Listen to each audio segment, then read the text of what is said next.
Is this Walter? This is Walter. Is this Kyle? Hey, what's going on? I'm on the group one now, I think. We're all here. Woo! Okay. I don't know if I'm all here. None of us are completely. No, never. You said you had some experience with Castlevania, so. Oh, no. I can't remember what I said right now. I think I said we're going to talk Castlevania. And I think I made it a point that I was going to go out and do some research on Castlevania. But it turns out that this exact moment is the window of me getting ready for Allentown. And at the same time, my computer crashed and I don't have a computer. Because I can't do anything with the iPad mini except rare Skype calls and do email. So I've been in the local university campus library using their Macintosh doing posters and doing cards and all sorts of stuff. So my attempt to do the homework so I could be up on the same page with the guys fell through because I ran out of computer, ran out of time. From perspective, a lot of remarkable amount of energy was spent on being the top scorer on the different Castlevania games.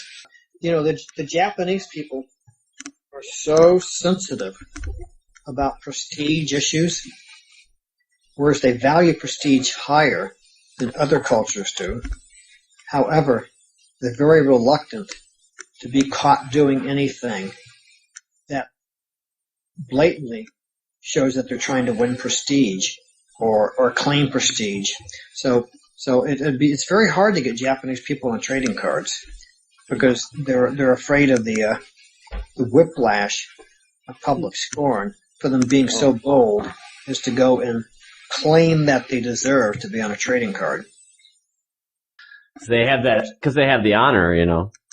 I actually live by Chicago, and I actually went with Jeff to the Video Game Summit. What year was that? 2013 or 12? They definitely had the trading cards there, and I actually got a few of them still. So I met you, and you were there when we gave the trading card presentation. Yeah, I was sitting in the back there with Jeff and another buddy. There was some great deals too. Those conventions are just fantastic for that, and just everyone comes out, you know, and just tries to have a good time. There's just nothing better as far as the gaming community goes. Oh no, I agree with you completely. Yeah, I think the Video Game Summit is a very nice, it's just good. It's really good. And all of them are good. So what town do you live in, Kyle?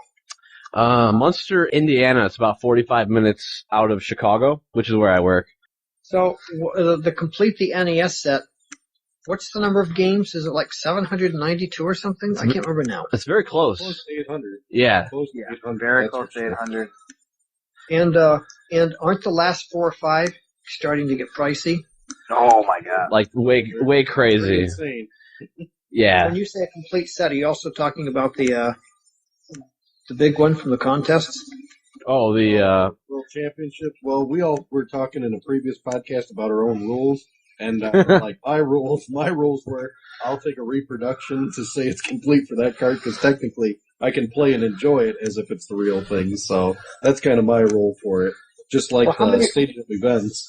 Yeah, my thing is if I find a game that I don't have, I definitely want to add it to the collection, but I'm only going to pay a certain amount because, you know, I've been collecting since I was a kid, and I'm 32 now, and I never went through that phase where you sell all your games or anything. So I was getting them, you know, back in Funkoland for under $1 at the time, and I just kept amassing them. But now that it's blown up so crazy, and I was kind of wondering what you think about that, Walter, is how much stuff's getting worth now. Like video games as a media, I don't think there's any other media like DVDs or anything or music that gets to that price, you know, that people are willing to pay. Actually, I have a lot of thoughts reflecting on this. Well, first of all, I had a visitor from out of town from St. Louis just yesterday, and he was passing through on his way back to St. Louis from having gone to Des Moines before, where he sold one of the biggest collections ever of video game consoles and games. It was so big that it was actually being considered by one organization to buy it to start a full-fledged museum with it. Okay, Wow. He wouldn't tell me the price, but whatever the price was, it was a considerable amount of money.